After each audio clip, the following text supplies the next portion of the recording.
안녕하세요. 성교하는 의사 이상엽입니다. 램스 훈련 6주차에 오신 여러분들을 환영합니다. 자, 오늘은 10장 살아계신 하나님을 증거하는 백성, 그리고 11장 그리스도의 복음을 선포하는 백성에 대해 공부해 보도록 하겠습니다. 먼저 이 썸네일을 보시면 저희 첫째 강은이가 그려준 그림인데요. 이 예수님께서 삭개오를 만나는 장면입니다.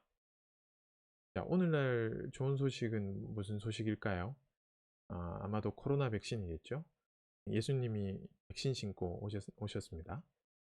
자, 그렇다면 이 삭개오에게 좋은 소식, 복음은 무엇일까요? 예수님께서 삭개오에게 이렇게 찾아가셨을 때 어떻게 하나님을 증거하고 복음을 선포하셨을까요? 오늘 우리가 살펴볼 내용이 이 증거와 선포입니다. 살아계신 하나님을 증거하는 것이 무엇인지, 그리고 그리스도의 복음을 선포한다는 것이 무엇인지 그것을 한번 살펴보도록 하겠습니다. 자, 증거와 선포, 드디어라고 생각할지 모르겠다 라면서 크리스토퍼 라이트가 시작을 합니다. 진짜 선교는 세상에 나가서 말씀을 전하고 증거하고 전도하고 예수님에 대해 말하고 구원 얻는 방법에 대해 말하는 건데, 네, 맞습니다. 선교는 틀림없이 이런 것을 포함하고 있습니다. 증언과 선포는 분명히 중요하죠. 그런데 이 대위임령 자체도 살펴보면 선포 과제에 초점을 맞추고 있지는 않습니다. 너희는 가서 모든 민족을 제자로 삼으라 라고 말씀하신 다음에 제자 삼기 위해서 세례를 베풀고 내가 너희에게 분부한 모든 것을 가르쳐 지키게 하라고 말씀하십니다. 제자 삼기 위해 가르쳐야 하는데 가르치려면 제자들이 필요하죠. 제자들을 만들기 위해서 예수님도 3년 동안 그들과 함께 사셨습니다. 그러니까 삶이 같이 있었다는 거죠. 증언과 선포만 있는 것이 아니라 결국 당신이 가서 하나님의 통치를 선포하기 원한다면 당신은 먼저 하나님의 통치 아래 살아야 한다. 이렇게 말할 수 있습니다. 결국 복음을 살아내야 복음을 제대로 증거할 수 있습니다. 이 복음의 메시지는 그 복음에 의해 삶이 근본적으로 변화된 사람들 가운데서 구현될 필요가 있다. 이렇게 책에서 말하고 있습니다. 정말 복음의 변혁이 먼저 우리의 삶 가운데 일어나기를 원합니다. 또 그렇게 될 때 우리가 증거하는 것이 능력이 있습니다. 자, 그래서 하나님을 알리는 것은 행위와 말을 포함하고 있습니다. 하나님을 알리는 것은 우리의 행위와 말이 함께 가는 겁니다. 여기서 말로 실행하는 차원의 선교가 10장에서 증거하는 것과 11장에서 선포하는 겁니다. 자, 우리 모두가 전도자로 부름을 받지는 않았지만 우리 모두는 증인으로 부름을 받았죠. 전도의 은사가 없더라도 예수 그리스도를 증거해야 하는 상황에서 그런 기회가 있을 때마다 그분을 말로써 나타내야 합니다. 자, 그런데 사도행전 1장 8절에 예루살렘과 온 유대와 사마리아와 땅끝까지 이르러 내 증인이 되라 라는 명령이 아니라 되리라 라는 약속입니다. 증인이 되는 약속을 이미 주셨다는 거죠. 그렇기 때문에 우리 모두는 증인으로 부름받았고 증인이 될 겁니다. 그죠? 자, 여기 책에서 사도적 증거라는 말이 나옵니다. 이 사도는 이 특별한 사람이죠. 그 고유성을 갖고 있습니다. 아무나 사도일 수 없다는 거죠. 성경을 쓰고 초대교회를 세운 사람들은 특별한 사도들입니다. 자, 그렇다고 해서 사도적 증거가 특별한 것은 아니라는 것을 크리스토퍼 라이트는 말하는 것 같습니다. 이 그리스도를 증거하는 것은 사도를 넘어서는 우리에게도 똑같이 주어진 임무라는 거죠. 자, 그런데 무서운 것이 이 당시의 제자들은 증인이었잖아요. 근데 이 증인이라는 말은 계시록에 나오는 순교자와 이 뜻이 같다는 겁니다. 실제로 대다수 제자들은 이 순교를 했죠. 자, 그리고 크리스토퍼 라이트는 이 구약의 이사야서의 말씀을 통해서 이스라엘을 증인으로 종이로 부르셨다는 것을 상기시킵니다. 예수님이 제자들에게 하신 말씀과 연결되어 있죠. 너희는 나의 증인, 나의 종으로 택함을 입었나니. 자, 오늘날 우리도 제자로 증인으로 부름을 받았습니다. 또 우리 중에 누군가 드물게 순교자로도 부름을 받았죠. 여전히 복음을 위해 그리스도를 위해 순교하시는 선교사님들이 지금 이 시대에도 있습니다. 자, 여기서 나는 증인, 나는 할 수 없어요 라고 생각할 수 있습니다. 실제로 이스라엘도 그랬죠. 증인이 되었어야 하는데 그렇지 못했죠. 그래서 이스라엘의 그 최저점이 바벨론 포로로 잡혀간 시기죠. 그렇게 되니까 하나님께서 이제 문제에 부딪히게 되신 거죠. 하나님의 이중 문제, 눈먼 이스라엘과 무지한 열방. 이 열방의 빛이 되라고 부른 이스라엘이 눈이 멀고 기가 막혀 있었습니다. 그리고 열방도 무지했죠. 열방이 이 거짓 신들에게 아주 맹목적으로 헌신하고 있고, 그로 인해서 이 구원의 길이 막혀 있었습니다. 사실 여기가 바로 이스라엘이 개입해야 하는 지점이죠. 열방이 무지하고 어리석을 때 개입해서 열방이 구원을 받도록 하나님을 알려야 됩니다. 그것이 이스라엘을 종으로 부르신 이유입니다. 그 종의 선교는 열방의 빛이 되는 것이죠. 자, 이런 실패자와 같은 이스라엘에 하나님이 돌아오십니다. 자, 여기에서 하나님이 눈먼 이스라엘을 돌아오셔서 소환하시거든요. 눈이 있어도 보지 못하고 귀가 있어도 듣지 못하는 백성을 이끌어내라.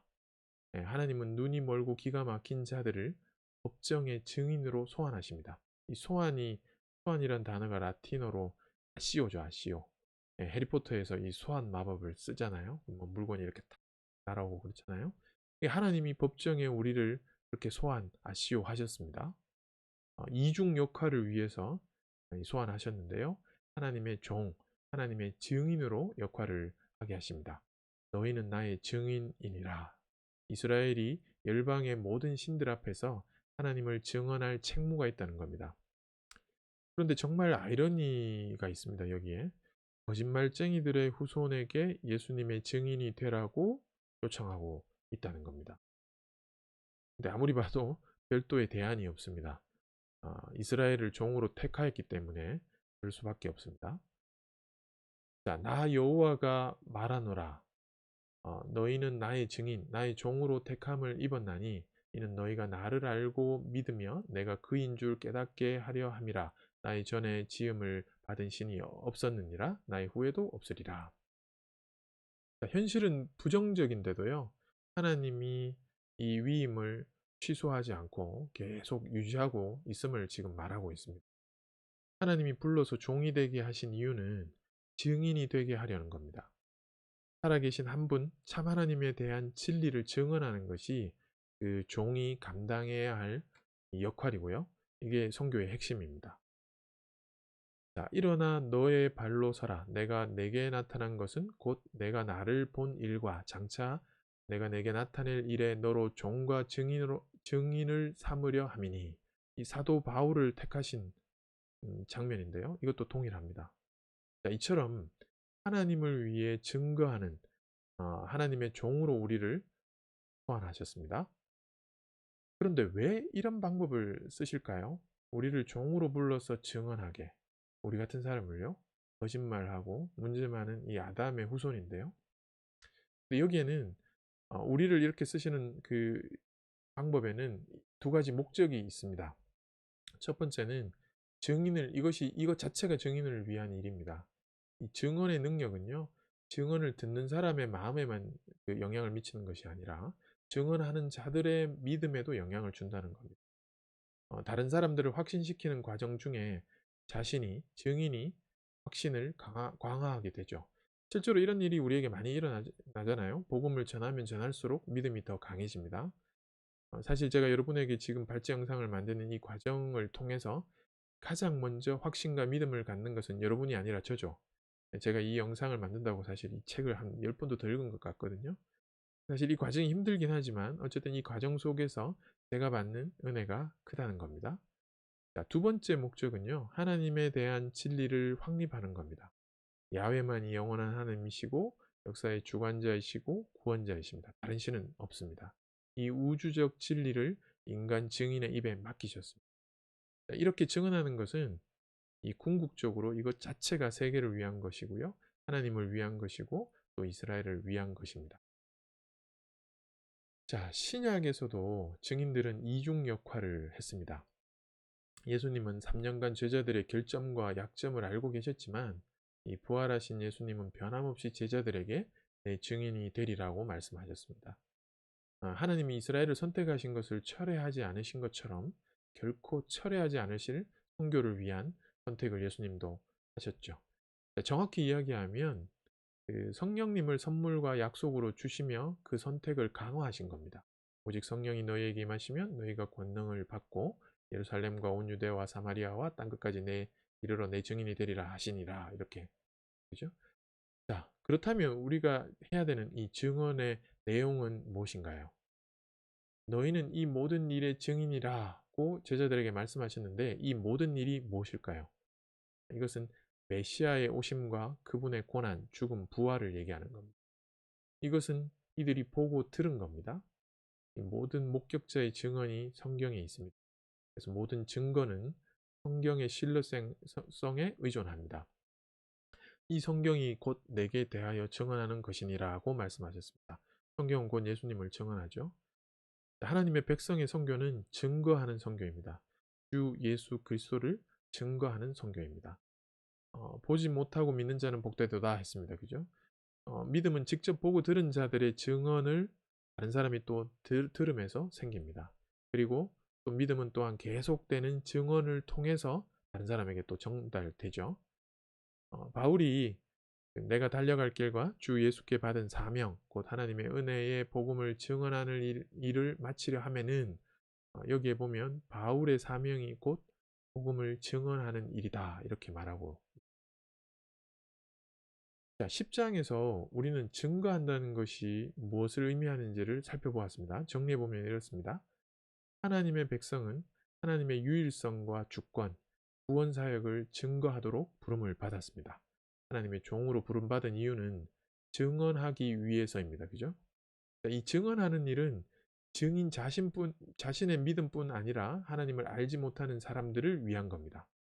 종으로 증언하는 것, 이것이 계속 이어져서 오고 있습니다. 지금까지.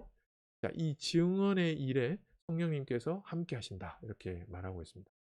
자, 이제 11장으로 넘어가서 우리가 증언하는 좋은 소식에 대해서 좀 더 살펴보도록 하겠습니다. 하나님의 백성의 선교는요, 나쁜 소식이 넘쳐나는 세상에 좋은 소식을 전하는 겁니다. 요즘처럼 이 가짜 뉴스, 나쁜 소식이 많은 시대가 없는 것 같습니다. 그 상황 가운데서 우리는 좋은 소식을 전하는 것, 그것이 복음을 선포하는 거죠. 이 신약에 복음이 명사와 동사로 약 한 100번 정도 나오는데요. 구약에서 어떻게 나오는지 먼저 한번 보도록 하겠습니다. 이 바울은요, 구약을 보면서 갈라디아서 3장 8절에 이렇게 말을 하고 있습니다. 또 하나님이 이방을 믿음으로 말미암아 의로 정하실 것을 성경이 미리 알고 먼저 아브라함에게 복음을 전하되 모든 이방인이 너로 말미암아 복을 받으리라 하였느니라. 자, 여기 보면요, 하나님이 아브라함에게 먼저 복음을 전했다고 그렇게 말합니다. 자, 성경적 복음은요, 마태복음이 시작이 아니라 창세기부터 시작하는 것을 우리는 분명히 볼 수 있습니다. 그리고 그 다음 크리스토퍼 라이트는 이 바벨론 포로에게 전달된 좋은 소식, 복음에 대해 얘기를 합니다. 그 히브리어 바사르, 헬라어 유앙겔리조마이는 좋은 소식을 전하거나 알리는 것을 뜻한다고 책에 그렇게 나오죠. 그래서 바벨론에 포로된 이스라엘 백성에게 좋은 소식은 과연 무엇일까요? 포로된 백성에게 좋은 소식. 거기에 좋은 소식은요, 이제 곧 하나님이 통치하신다는 것입니다. 다른 소식보다 이것이 좋은 소식입니다. 이것이 핵심 메시지입니다. 하나님의 통치에는 샬롬, 평화를 수반합니다. 하나님의 통치는 선, 이 창조 세계 전체에 좋은 소식입니다. 하나님의 통치는 구원을 의미합니다. 자, 하나님이 돌아오신다는 소식이 또한 좋은 소식입니다. 이제 하나님이 돌아오시면 성전이 재건되고요, 예배가 회복될 겁니다. 이스라엘은 이 소식에 아마 엄청나게 감격했을 겁니다. 자, 하나님이 돌아오시면요, 또 위로와 구속이 있습니다. 하나님이 돌아오시면 누가 유익을 받겠습니까? 모든 열방이 유익을 받습니다. 한 사람의 주자로부터 땅 끝까지 좋은 소식이 퍼져나갑니다. 새 노래로 여호와께 노래하라. 온 땅이여 여호와께 노래할지어다. 여호와께 노래하여 그의 이름을 송축하며 그의 구원을 날마다 전파할지어다. 그의 영광을 백성들 가운데에 그의 기이한 행적을 만민 가운데 선포할지어다. 자, 이 좋은 소식이 창세기뿐만 아니라 예언서 10편에까지 이렇게 쭉 나와 있습니다. 구원을 전파, 만민 가운데 선포. 이제 신약으로 넘어가서 예수님 안에 있는 좋은 소식을 살펴보도록 하겠습니다. 이 예수님 안에 있는 좋은 소식, 최초의 복음서는 하나님의 아들 예수 그리스도의 복음으로 복음의 시작이라는 말로 시작합니다. 요한이 잡힌 후 예수께서 갈릴리에 오셔서 하나님의 복음을 전파하여 이르시되 때가 찼고 하나님의 나라가 가까이 왔으니 회개하고 복음을 믿으라 하시더라. 예수님이 이 공적 사역을 시작하실 때요, 하나님의 복음을 전파하시면서 하나님 나라의 통치를 말씀하십니다. 예수님은 그때도 지금도 통치하시는 하나님이십니다. 이 성부 하나님과 함께 통치하시죠. 이 복음은 근본적으로 하나님이 통치하신다는 좋은 소식입니다. 하나님 나라가 왔다. 똑같은 의미인데 하나님 나라가 왔다. 이것이 좋은 소식입니다. 이 사도행전 1장 11절에 너희 가운데서 하늘로 올려지시니 예수는 하늘로 가심을 본 그대로 오시리라 했느니라. 이 또 좋은 소식은요, 예수님이 다시 오신다는 겁니다. 우리에게 오셨고 처음 약속처럼 돌아오셨고 다시 오실 하나님이십니다. 자기를 거부하는 자에게는 심판을, 회개하고 돌아오라는 부름에 응답하는 자에게는 이 구원을 베푸시는 하나님에 관한 좋은 소식입니다. 자, 보내심을 받지 아니하였으면 어찌 전파하리요. 기록된 바 아름답도다 좋은 소식을 전하는 자들의 발이여 함과 같으니라. 정말로 사실은 발 자체는 아름다울 게 없습니다. 발이 아름다워질 수 있는 유일한 방법은 이 복음의 운동화를 신는 겁니다. 백신 신고 가는 거죠. 자, 우리는 이 사람이 이스라엘을 속량할 자라고 바라노라. 예수님이 구원자이십니다. 우리가 그리스도 안에서 속량 곧 제사함을 얻었습니다. 앞에서 봤던 이사야의 그 전령이 전한 복음이 예수님의 이 그리스도의 복음이 됩니다. 이 바울의 말처럼 이것이 하나님의 복음입니다. 예수 그리스도는 통치하시고 돌아오시고 구속하시는 하나님이십니다.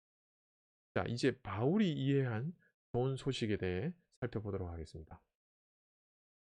이 바울이 이해한 복음은 정말 다양하게 나옵니다. 이 크리스토퍼 라이트의 표현대로 온전한 복음은 성경 전체의 깊은 우물에서 끌어낸 것이어야 한다는 것이 이 바울이 이해한 복음에 대해 딱 표현하는 말인 것 같습니다.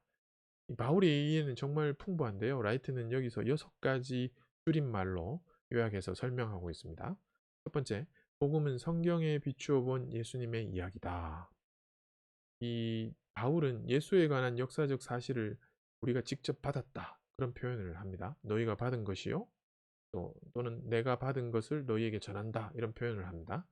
나사렛 예수의 삶과 죽음, 부활이 역사적 사실로 우리가 받았다는 것이 바울이 이해한 복음이라는 겁니다.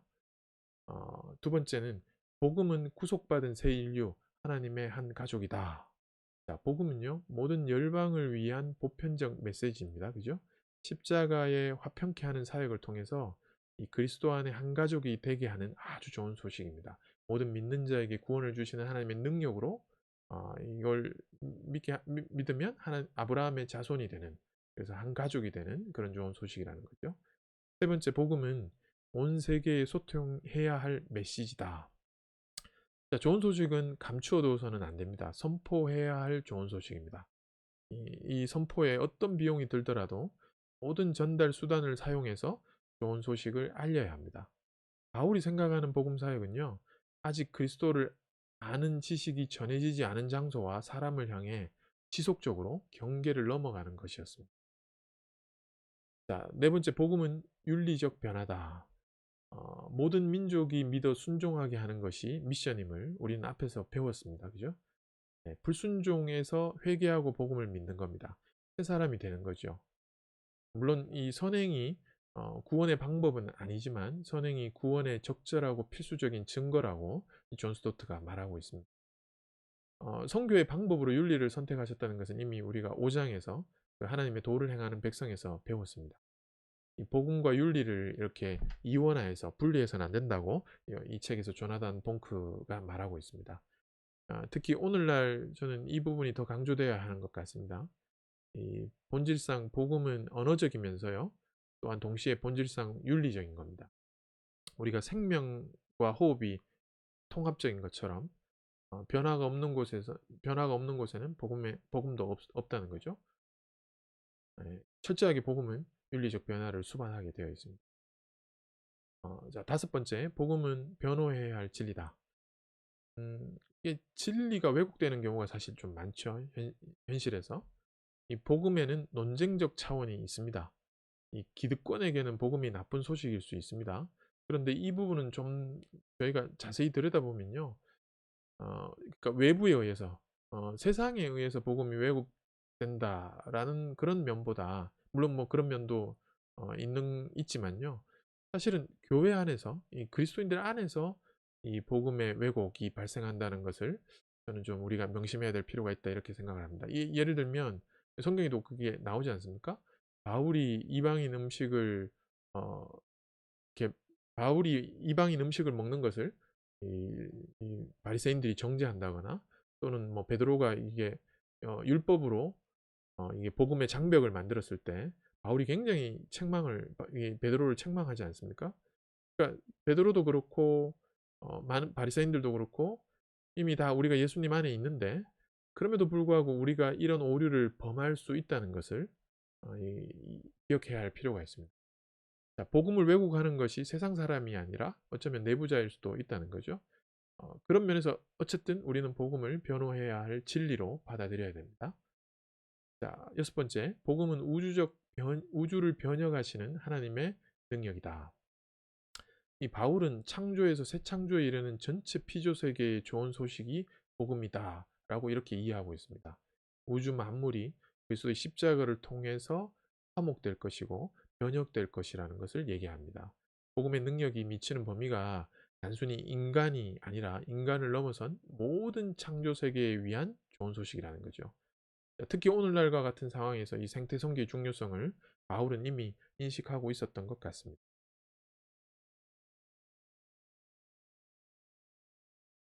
자, 이제 제 정리를 한번 해보도록 하겠습니다. 음, 하나님의 백성의 선교에서요, 복음을 선포한다는 것은 우리가 뭐 단순히 외운 사역리를 전한다는 것과는 다른 아주 깊은 의미가 있다는 것을 우리가 지금 배우고 있습니다. 이 복음이 귀에 들려야 하는 메시지이면서 눈에 보여야 하는 삶입니다. 우리는 이것을 10장에서 배웠습니다. 또 이 복음의 전달자는 종으로 부름받은 증인이라는 사실을 우리가 10장에서 또 배웠는데요. 근데 사실 이 본질적으로 전달자의 주체는 하나님이십니다. 최고의 복음 전도자는 하나님 아버지시며, 그분은 인간에게 복음 전도의 사명을 맡기시기 전에 이미 천사들과 그 아들 예수 그리스도 그리고 성령을 통해서 복음을 선포하셨습니다. 자, 순서는 이렇게 되어 있죠. 교회는 이 순서의 마지막에 나오는 거죠. 그리고 교회의 증거는 항상 성령의 증거에 종속될 것입니다. 자, 우리는 종으로 부름을 받은 증인들로서 하나님의 복음 증거에 참여하는 특권을 부여받은 것입니다. 이것이 하나님 백성의 선교고요, 교회의 증거입니다. 자, 이제 마지막으로요. 그 하나님을 증거하고 복음을 선포하는 데 있어서 이 수신자의 입장에서 한번 생각해 보도록 하겠습니다. 이야기의 맨 처음으로 제가 돌아가서요, 이 그림을 내어놓았는데요. 삭개오에게 좋은 소식. 삭개오에게 복음은 무엇이었을까요? 예수님이 삭개오를 의도적으로 찾아가셔서 하신 말씀이 무엇인가요? 이게 누가복음 19장에 나오는데요. 삭개오는 세리장이고요, 부자이고요, 또 삭개오는 키가 작아서 이 예수님을 볼 수 없어서 돌 무화과 나무에 올라가 있었죠. 삭개오는 로마 정부의 관리였기 때문에 사람들이 그를 죄인으로 여겼죠. 로마 정부의 앞잡이, 이렇게 매국노처럼 여겼던 거죠. 자, 그런 삭개오에게 예수님이 알려주신 좋은 소식이 무엇인가요? 예수님이 삭개오를 찾아가셔서 어떻게 말씀하시고 어떻게 선포하셨나요? 근데 이 장면을 보면요, 예수님이 딱 한마디 하시거든요. 이렇게 얘기합니다. 삭개오야, 속히 내려오라. 내가 오늘 내 집에 유하여야 하겠다. 예, 이 딱 한마디 했는데 어떤 변화가 일어나는지 보면요, 이 삭개오가 자기의 소유의 반을 가난한 자들에게 주겠다고 막 그렇게 고백을 합니다. 그리고 혹시 자기가 누구의 것을 속여 빼앗은 일이 있으면 내 갑절로 갚겠다, 이렇게 얘기하죠. 이것은 직업적 회심이 일어나는 겁니다. 자기가 직업적으로 그렇게 살지 않겠다, 윤리적 회심을 얘기하는 거거든요. 자, 이렇게 고백을 하는데 예수님이 또 말씀하시는군요. 이렇게 말씀하십니다. 9절에 예수께서 이르시되 오늘 구원이 이 집에 이르렀으니 이 사람도 아브라함의 자손이로다. 자, 이 내용을 한번 보십시오. 어떻게 이게 가능할까요? 자, 우리가 흔히 생각하는 복음의 메시지는요. 복음의 메시지는 하나도 없는 것 같아요. 여기서 보면. 삭개오에게 뭐 예수 믿으라는 나를 믿으라 이렇게 말씀하지도 않으셨고요. 또 삭개오도 회개도 없고 삭개오의 믿음의 고백도 없는 것 같은데, 근데 이 상황에서 예수님께서 삭개오에게 구원이 임했다라고 선언해 주시죠. 자, 삭개오는 흔히 말하는 왕따였습니다. 소외된 자였습니다. 키가 작고 로마의 앞잡이로 외롭게 살고 있었는데 예수님이 모든 그 사람들 보는 앞에서 내가 네 집에 오늘 가야 되겠다고 그렇게 하시죠. 이 말은 삭개오에게 친구가 되어 주신다는 뜻일 수도 있습니다. 그죠? 그래서 삭개오에게 좋은 소식은 예수님이 우리 집에 온다는 겁니다. 자, 이와 비슷한 상황이 또 있습니다. 예수께서 사마리아 여인을 만난 이야기 우리가 너무 잘 알죠. 여기서도 예수님이 의도적으로 낮에 굳이 사마리아로 의도적으로 찾아가셨잖아요. 그리고 예수님이 하신 이야기는요. 나에게 물 좀 달라. 그리고 가서 네 남편을 불러오라. 이렇게 말씀을 하셨어요. 불러오라 하는데 남편이 없다고 하니까 그래, 네 말이 참되다. 이렇게 칭찬하셨습니다. 근데 우리가 뭐 그런 상황에 봤을 때 뭐 예를 들어 너 그렇게 살면 안 된다. 일부일체해야 되지. 계속 여러 남자 만나면 안 된다. 회개하고 예수님 믿어라. 예수님 이렇게 절대 말하지 않으십니다. 이 여인의 내면 깊은 목마름을 이미 아시고요. 영원히 목마르지 않는 생명을 주실 분이 이 자기 자신임을 이렇게 알려주시죠. 자, 그 내용이 사마리아 여인에게 좋은 소식입니다. 영원히 목마르지 않는 생수가 눈앞에 있다는 소식. 그 좋은 소식을 알려주셨죠. 자, 오늘날 우리가요, 이 굿뉴스가, 좋은 소식이 굿뉴스가 되려면 어떻게 해야 할까요? 우리는 어떻게 복음을 선포하면 좋을까요? 우리 성경에 나오는 이 내용을 토대로 해서요, 저는 여기서 의도성을 강조하고 싶습니다. 우리가 복음을 깊이 이해한다면, 이해하고 나서 우리에게 필요한 것은요, 이 복음을 듣는 수신자에 대한 깊은 이해가 필요한 것 같습니다. 그 사람에게 복음은 정말 어떤 변혁을 이루어내는 하나님의 능력일지 우리가 생각해 볼 필요가 있다는 거죠. 일방적으로 우리가 아는 것을 막 언어로 쏟아내는 것이 아니라 그 사람에게 맞게 이 복음을 의도성을 가지고 접근해 볼 필요가 있다는 겁니다. 여러 사람에게 여러 모양으로 대했던 그 바울처럼 그렇게 할 때 굿뉴스가 진짜 우리에게 그렇게 하셨던 것처럼 그 굿뉴스를 듣는 사람들에게 변혁의 능력이 일어나지 않을까 싶습니다. 자, 오늘 내용은 여기까지입니다. 조별 모임의 질문을 제가 읽어드리겠습니다. 첫 번째, 간증하다는 표현을 보면 무슨 생각이 떠오르는가? 흔히 사람들이 하는 간증은 성경이 의미하는 증거와 어떤 관련이 있는가? 우리는 그리스도 안에서 하나님의 위대한 진리를 증거하기보다는 우리 자신에 대해 간증하려는 성향을 어떻게 이길 수 있는가? 네, 이걸 한번 나눠보시길 바랍니다. 그리고 11장은요. 성경적 복음에 대한 당신의 이해를 어떻게 넓혀 주었는가? 그 결과 당신이 성경적 복음을 표현하고 나누는 방법은 어떻게 변화될 것인가? 이것이 사실 좀 중요한 질문인 것 같습니다. 우리가 복음을 깊이 이해하면 그 복음을 어떻게 전달하고 어떻게 표현하고 어떻게 선포할 것인가? 이게 좀 변화가 됐으면 좋겠습니다. 자, 복음의 본질이 좋은 소식이라면 어떻게 하면 그 소식이 진정 좋은 소식으로 당신의 공동체, 우리 의료사회, 직장, 학교 등에서 들리게 할 수 있는가? 예, 이 내용들을 한번 나눠보시기 바랍니다. 자, 오늘 여기까지고요. 다음 모임까지 12장, 13장을 읽어오시면 됩니다. 자, 그럼 2주 후에 뵙겠습니다. 지금까지 선교하는 의사 이상예비였습니다. 감사합니다.